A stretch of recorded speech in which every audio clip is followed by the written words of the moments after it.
Perfect. So, good afternoon. Great to have Mary on the call here today, or on the, I suppose, the webinar here today with myself.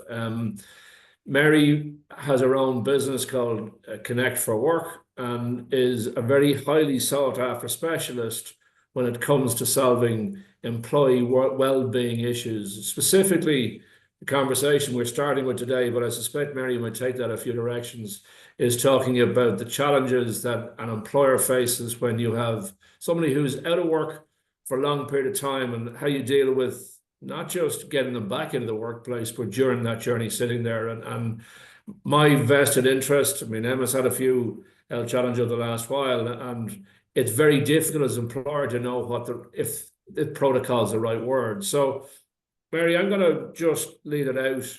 But first, I'd love you to introduce yourself. I'm sorry, I should have said that I'm co-founder of GWords Health, and we specialize in providing online GP and wellness services specifically for the SME community. And we're priced so that we can be in there at less than 1 hour wages per month per employee. So we really are trying to change the way healthcare in Ireland is accessible for the SME employees. So that's my background. Mary, I'd love if you could give a bit of an introduction to yourself, and then we can have a conversation. Sure. Thank you, first of all, Ian, for inviting me on to speak with you today. So I guess Connect for Work came about after I had worked on a pilot program a number of years back to set up a service to people who were on illness benefit to return to work. And unfortunately, that pilot, along with all the others that were funded under that stream, were all just let go. And I got to the point where I didn't want to let it go. I had some really very profound experiences on it, and one of them, one of the very first few people that I supported on that program, has just left such a lasting impact on me that when the time came to finish it up and move on, I thought, no way, I don't want this to stop. So this lady had, herself and her sister had very similar back problems. They went for surgery. The sister recovered very well, went back to work, no problem. The lady I was working with, her recovery was very, very different. And, over the course of a number of months, I was working with her and supporting her and her employer to get her back. On the day that she and I were kind of signing off and finishing off, she was in work. I was sitting in my car because it was a little bit early, and she passed in front of the car. Didn't recognize her. I came into the shop, walked past her and said to the manager, well, where is she? And he said, she's behind you. I did not recognize her because from when I first met with her to when she got back to work, she was a different person. She had become quite reclusive, didn't want to go out. That people were talking about her, stopped going into the shop where she worked and meeting with people, and just was a different person to the day I left her. It just looked fatally. I did not recognize her. So that has always stuck with me. And I hear from both sides, the employer who contacted me said, I don't know what to do. I don't know how to support her. I don't know where to start. I don't know, should I be talking to her?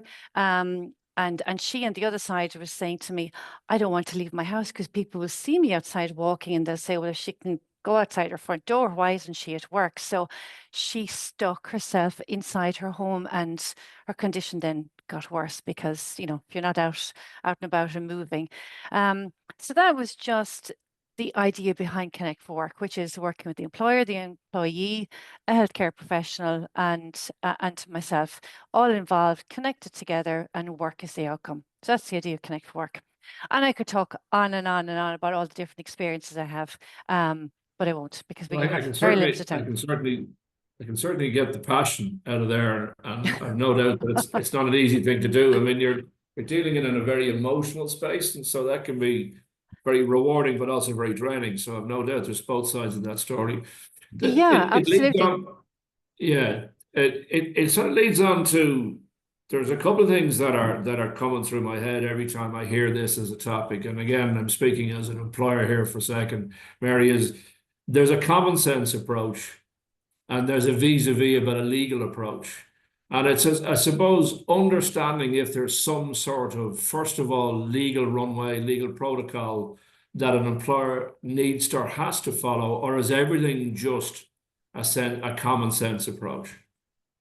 Well, there are legal obligations. So under the Equality Act, employers would have to explore reasonable accommodations to support their employee back to work. But the legislation around that is a little bit vague, and it says, as long as it doesn't cause undue financial hardship or other hardships on the employer, then they are required to do it. But that varies. Like what might be a financial hardship for me mightn't be the same for you. So it's a little bit grey. And then there is the Safety Act, the 2005 the Safety at Work Act that requires employers to provide safe places of work, safe access, safe egress, safe systems, and all that. And there's also the responsibility on the employee to behave in a responsible way. So I've got some people saying, "Well, don't tell the employer, don't tell my manager, I'm telling you this." And I'm a huge advocate for sharing that information because if somebody is, say, for example, taking medication which causes drowsiness and they're operating machinery, they are putting themselves at risk, but they're also putting others at risk. So they do have a responsibility. And people don't always like to share everything and tell everything. But I would always be of the opinion that if they don't know, they can't help you, they can't support you and explore how to accommodate that. So they're the kind of legal aspects. But at the end of the day, it's common sense. We're all people. We are managers of people. We are people ourselves, and we want to be managed by a human being. We don't want to be managed by a robot or, a tick list that says, yes, you're fit to back to work and back you go and no supports. The common sense approach will look at a person and say, okay, what do you need? And it's okay if you don't know everything as a lead or as a manager. We're not all medics. We don't know everything. And even if we were to be the most knowledgeable person in every single human health condition, everybody experiences it differently, and everybody's different influences going on in their life. So how we all experience similar conditions is just going to be different. So just by sitting down and being flexible enough to say to someone, how can I help? Or what can we do to help you? Like, what are your thoughts? And include them in the process. That's why Connect for Work is Connect for Work, because it's everybody involved. That's why you're doing, what you're doing, by involving the employees and giving them access to healthcare so that they can, address whatever they need to address so that they can get on with their work and they don't have to be worrying about maybe family members who need access to a doctor and they can't get an appointment for 3 or 4 days. They can get it fixed now. I mean, you shared that example with me before, Ian, when we've spoken, that by giving employees the supports they need, then they can be, present in work and be able to be productive, not just be physically present in work, but having their minds distracted and thinking elsewhere. So, and that's well-being. That's well-being being supported at its best by, thinking outside the box of just it not being physical health and a person being on a chair or standing at a workstation or whatever. It's everything that goes on in a person's life. And so the definition of sort of getting somebody who's long-term sick back to work, and if we use that phraseology, is there a definition around long-term? I know, after you have 3 days of sick notes, technically you go on to social welfare payments and Yeah. things, and therefore there's a whole migration around loss of pay and loss of earnings and things. But is there a definition that would say after 2 weeks or after 6 weeks or after 4 weeks, just to 4 weeks. get a Yeah, sense it's of 4 weeks. Yeah, 4 weeks? it's usually 4 weeks. That's what the government would consider long-term sick, and that kind of gives time for people who would have, maybe some minor ailments to recover and start, getting back to work quickly. But it doesn't mean that you have to wait until 4 weeks or 6 weeks when a person is absent to think, "Gosh, this person is out now." For me and what I do is it's really about early intervention and linking in with that person saying, okay, you might be out for 6, 7, 8 weeks or whatever, but let's just think about, you're still thought about, we're waiting for you to come back, we're going to be flexible or we're going to help you and just to keep that connection going. So, the National Disability Authority have put out a statistic, and I have seen it change a little bit from a UK report recently, but the NDA would have said that at 6 months, 50% of people don't return to work, and at 12 months, 80% don't return to work. But there was in a UK, and all my notes, getting ready for today, I wrote loads of notes, and I wrote down the name of the report that was out in the UK, and the UK, so it was the Action for Healthier Working Life report in the UK, and they're saying that in the UK, 3,000 people leave the workforce per annum due to illness or injury, which is a huge amount. But they're saying that only 3% of people return to work after 12 months. So that's a little bit of a change to the statistic that the NDA have been using over the last years. But they also say in the report that much of these people that are leaving every year could be supported just because they haven't been supported and they feel that they can't return to their own job, and accommodations or job modifications haven't been explored, they leave, and it becomes difficult and more difficult for a person then to return into the workplace as a job applicant or job seeker rather than somebody who is an employee and can be supported back. Yeah, there's always this great challenge that, we're in GWords Health, we're kind of very focused on the SME space. And so that's a time poor, resource poor side of the business. I mean, it's responsible for 70% of all employment in Ireland. So it's a key metric. And yet we don't, very few of our clients would have a HR department dedicated to the welfare of employees. It's kind of a bit part by the general manager, MD, sales manager might do a bit of it. And so that's very difficult to be able to put a protocol around it for that 0 to 50 mark would be my challenge with that. And so is there some sort of a protocol that you could recommend or could be a cheat sheet that people could take a look at and go, look at, if so, and I take it back, Mary, insofar as I worked for a very large global business way back when, and I remember I got promoted into a management role, and I got asked to take on a salesperson whom I refused to take because I didn't rate him. Anyway, he got foisted on me, and then worked out of 6 out of 360 days, he actually made it into work. And the two abiding memories, and it's always why it's a piece that concerns me greatly about this conversation. The personal side of it was, in the one rare occasion where his mammy rang me to say he wouldn't be coming in again, I said, and my exacerbation, all I said, in the best intention was, is he getting the best attention and best advice? It got used as a stick for a legal case that they wanted to take me, that I wasn't demonstrating being emotionally intelligent enough about my approach to it. And I'm going, well, when you work for a global organization, the targets don't change irrespective of the personnel. So I was finding myself working far harder than I needed to be. And it struck me as a failure from company to deal with me or educate me about the training to deal with that. That's a different aspect, and it's a long time gone now. But secondly, it always stuck with me going, what is a protocol that should be done? Is there a set of words, a way, an approach that you'd recommend that people consider? And obviously, I've got to be careful because the business owner side of me says, if I put a foot wrong, that's going to have an impact on me as a shareholder in my business. So how do we get that, Matt? And obviously, it's a road you walk better than I do, and so I'm curious to know what a protocol could look like. It's a very uneven and cracked and twisty road, Ian. And it's an interesting question because I was on a webinar there recently. So I host a webinar twice a month with the Vocational Rehabilitation Association in the UK. They cover UK and Ireland, and something similar along the lines came up in that. We were talking about return to work planning, and people were asking, well, should we have a protocol in place, for people coming back after cancer, people coming back after mental health and whatever. And the general consensus was, well, you can't have a policy for everything.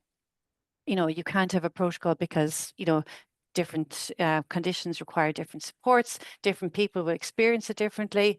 So the consensus that came was you have a general kind of sickness absence policy that that would cover how a person is going to be communicated when they are absent, because that's a huge challenge. I've had employers saying, well, I don't want to talk to them, let them off. They're sick. I don't want to be annoying them. And then I've had one employee, crying down the phone saying, nobody from work has called me. Like, don't they care about me anymore? I'm really sick here. I'm worried about my job and I don't know what's going on. And nobody has called me. And I just don't know whether they want me back. So you have it from both sides. So if there's a general policy in place, that says, we'll contact you and we'll agree how this communication is going to be. Because sometimes it can be too little, like this person. And then I had another lady quite recently, and she just said, I am overwhelmed. Every week I have a phone call with my manager and she's asking me, like, what have I done? What am I doing? When am I coming back? And she goes, it's just too much. She said, I spend all of my sessions with my counselor preparing for this meeting with my team lead. And she said, I'm not focusing on me at all. So how we communicate during absence is a huge part of supporting a person back to work, which employers don't always necessarily see because they might not have experience being on the other side of it. So the protocols really is just a general policy that covers things like how you're going to be communicated and, that there is going to be a return to work pathway that will be explored, and it will look at reasonable accommodations, and that is just needs to be as wide as that so that it's fair, it's equitable and accessible to all.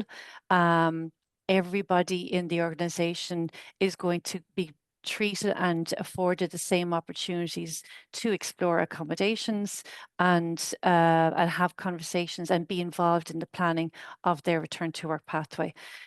And after that, you can't really have a tick box saying, yes, they're this, so that's tick, they're that, so that's tick, because everybody experiences it differently. Like I had a gentleman just this morning, he is recovering from a stroke and he wants to get back to work straight away. And his doctor is saying, no, phased return.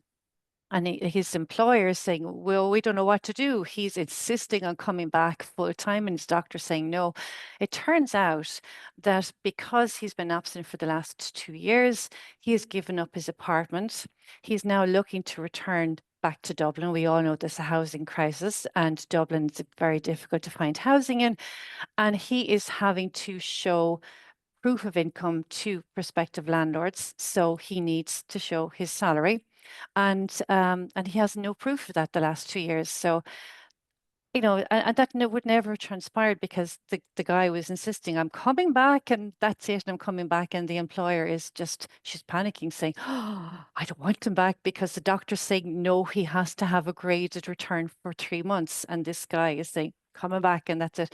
And that's the reason why, is because he needs proof of earnings to get his accommodation in order for him to be able to come back and be able to attend his office. So it's not just about the return to our pathway recovering from a medical thing. There's a whole host of other influences that don't always come to light in conversations between employers and employees. How do we get onto this? I'm not really sure, but I hope that It's answers your okay. Well, question. we're on a journey to chat about these things, and it's the best way to do it without it being so rigorous. And so, where do you fit in that whole process, Mary? Are you the conduit to reopening communication? Are you the foil from the company to be the communicator? How does your role work on these things? It's very fluid. So the employer would generally contact me first, and we might have a conversation, but loosely where the an employee is in their recovery, what the employer is expecting or hoping, or what they can just kind of talk through where they are from their side of things. I do say to the employer that, in order for us to pursue anything, that they need to go back to their employee and get consent for their details to be shared with me so that we can have a conversation and find out from their perspective, where are they in their return to work. So I can be that conduit to opening the conversation. Sometimes I am the catalyst to nudge it a bit forward because maybe there's a bit of a stalemate in it, or sometimes I'm kind of almost kind of like an investigator because, in this instance about the man coming back, the employer was, she said, he's coming back. And she goes, we've been told not to. And so sometimes I can be a little bit of sifting through the information. And I guess I can do that because I'm not the HR person. I'm not the team lead. I'm very open that I advocate for the return to work pathway. I'm here to support both employer and employee to bring them together. Yes, I guess the employer is my clients, generally speaking, because they're the ones that pay me. But I absolutely am the advocate for the pathway and bringing the two together, and really, kind of getting both sides to share where they're at and what their expectations are, because expectations are huge. Like a condition, if somebody develops a condition and they go off sick, for the most part, it's the first time an employee has had this experience, unless it's something like MS that is degenerative in their flare-ups. So this gentleman this morning, his was a stroke. He said he just fell one day and then woke up in hospital and told he'd had a stroke. He's never experienced this before. His team leaders never experienced this before. So illnesses and kind of health conditions, they turn up unexpected. They can be unexplained initially until maybe all sorts of different tests are carried out. They can be quite unpredictable in terms of how long is it going to take for a person to recover 100%, maybe they mightn't. And it can be quite uncontrollable in the return to work planning process because it's the employee's first experience of it. In SMEs, if you're talking about like really small organizations, they might never have experienced supporting a person back to work with that health condition.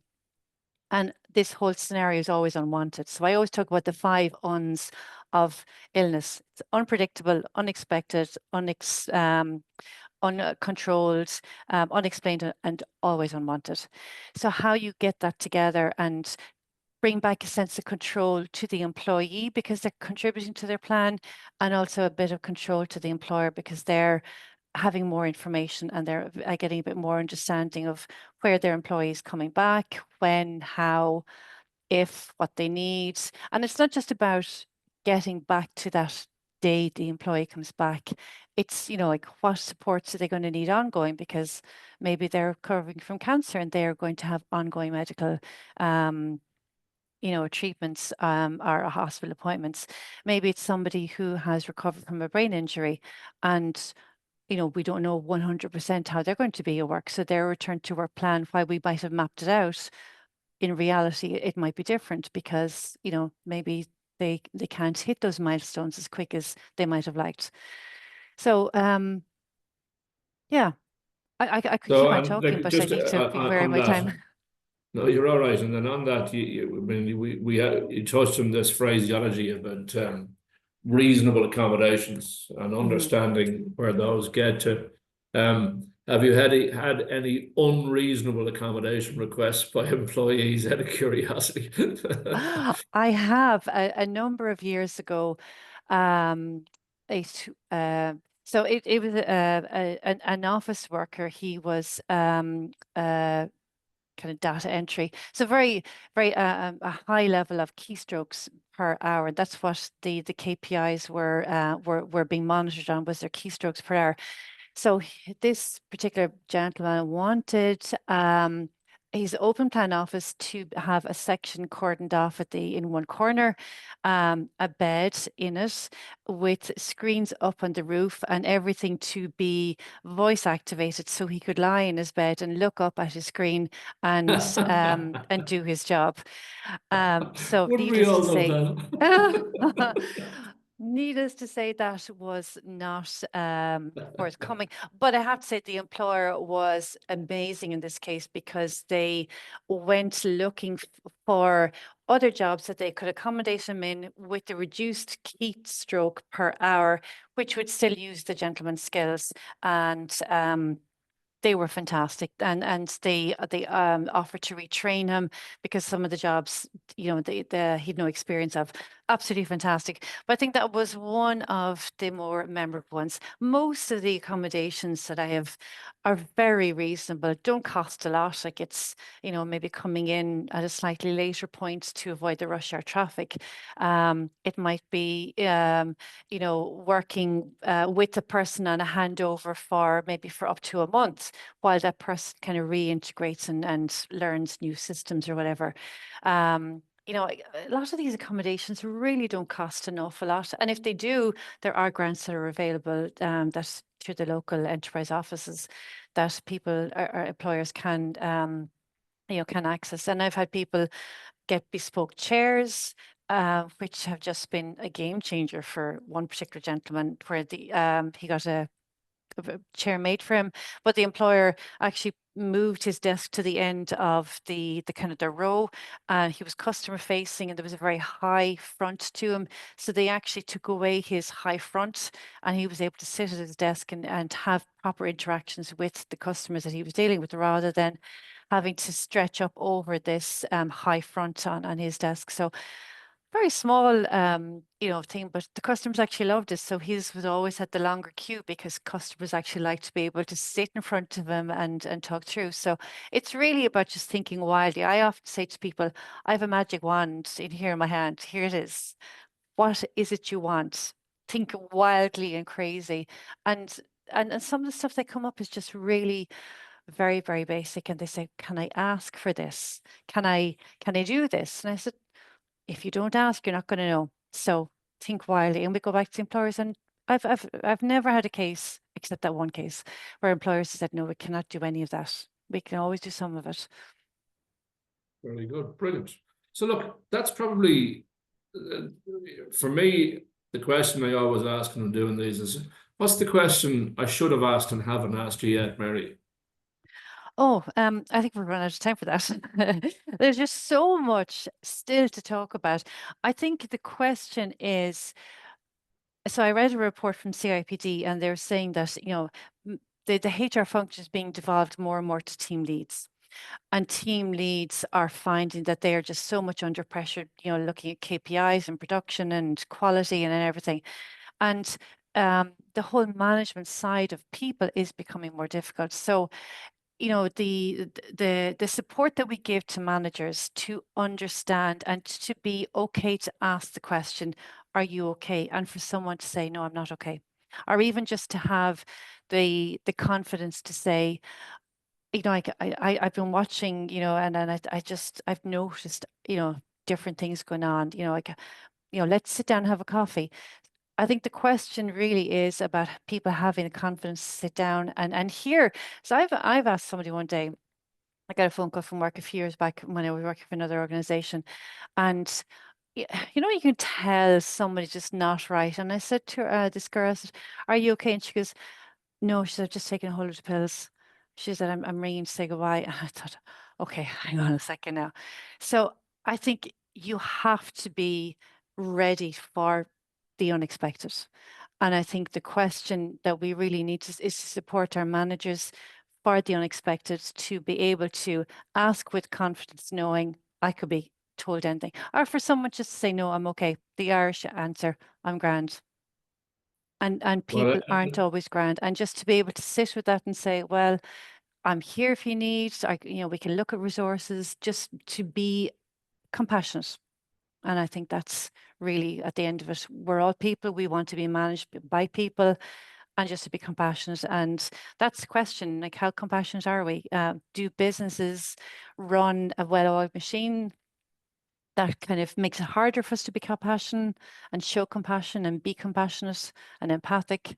Or do we want to work in organizations where we have the flexibility to be compassionate? yeah, I wrote down here, so isn't that, Mary? You know, we need a culture of communication. I think it's probably one of the key ingredients out of any business, to be fair, to allow that open conversation to happen. Absolutely. Yeah, And yeah. without ever drifting into politics and something like this, we're seeing regime changes that unfortunately may be changing that whole thought process and larger organizations at this stage. Yeah. Yes, that is beginning to ring true. But now even more so, when we're all so much under pressure, life is constantly throwing curveballs at us. There's unexpected events around the corner that we just don't know. So if we have an organization who has demonstrated to one employee, we will look after you, we will help you, we will, chat and bring you through, that says to the rest of the organization, I'm okay here. I'm going to be looked after. And whatever the diversity of my adversity is, and I use diversity very, well chosen word there. We all have adversity in our life. We have it now. We have challenges. We have it coming toward us that we don't know about. The diversity of adversity in our lives just needs to be managed in a compassionate way. And I think now more than ever, diversity and well-being is different things for everybody, but if we have an organization who is open to chatting that through and seeing how does that look for you, employee A, B, C, D, E, F, and how do we help you and support you, then who wouldn't want to work for an organization like that? Who wouldn't be loyal to an organization like that? Who wouldn't want to work well for them? Who wouldn't spout about how great it is to work here because they look after everybody here? But the ethos behind G Wards and G Wards Health is this idea of reward, retain, recruit. And it's that idea of let's begin with carrots, not sticks. At the end of the day, we've got full employment in Ireland. Was it 3.9%, which is what they call full employment. And so the ability to be able to retain and compete for staff is becoming more difficult. And so it's trying to, one of the challenges, and just reading some articles this morning about, the cost of living and the cost of doing business is getting exponentially higher. And so it's trying to find those safe, affordable resources that I think are hugely important. Mary, I'm going to say thank you very much. I suspect if I gave you enough rope, you'd run at this thing for another hour or two. But unfortunately, we did say probably even more. we'd keep it into the sort of the half-hour mark, which you got pretty close to. How can they contact you or reach out to you, Mary? So I have my webpage, connect4work.ie. I'm also on LinkedIn, I'm Mary Finn. I have a business, a Connect for Work page as well. But I think it's probably easier to link in with me on LinkedIn directly to me, Mary Finn. And yeah, just, reach out.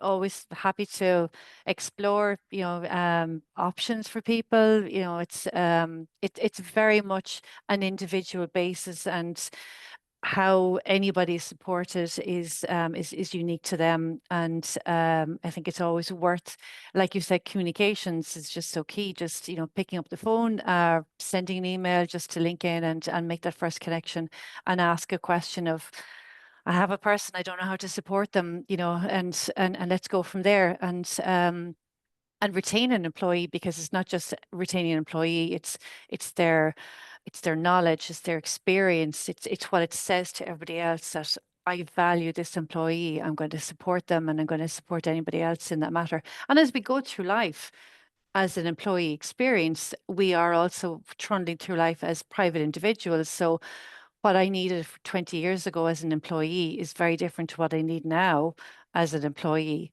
And our employee experience kind of, it moves alongside our personal life experience, but they do interact and they do influence our capacity and our ability to work. We need to take that into consideration. Yeah, also I think, and we probably we'll settle on this. I also think it's very important that it's not just about the employee themselves, because obviously they're going through it, but it's also about the representation to the other employees and that whole element of getting the productivity and the recognition that there is an empathetic employer, that if it ever happens to me, I can feel I'm going to be supported. And I think that's part of the resource side of things as well. So look, Maria, I'm going to say thank you very much. It's a pleasure to have had a chance to do this webinar and talk. And I look forward to, maybe we'll do something in a couple of months' time and on the similar lines. That's great. Thank you so much, Ian, for the opportunity just to raise a discussion about it, which is just so important. But I'm completely biased in my in my thinking. Thank you so much, Ian, for your time, and for everyone to join in today.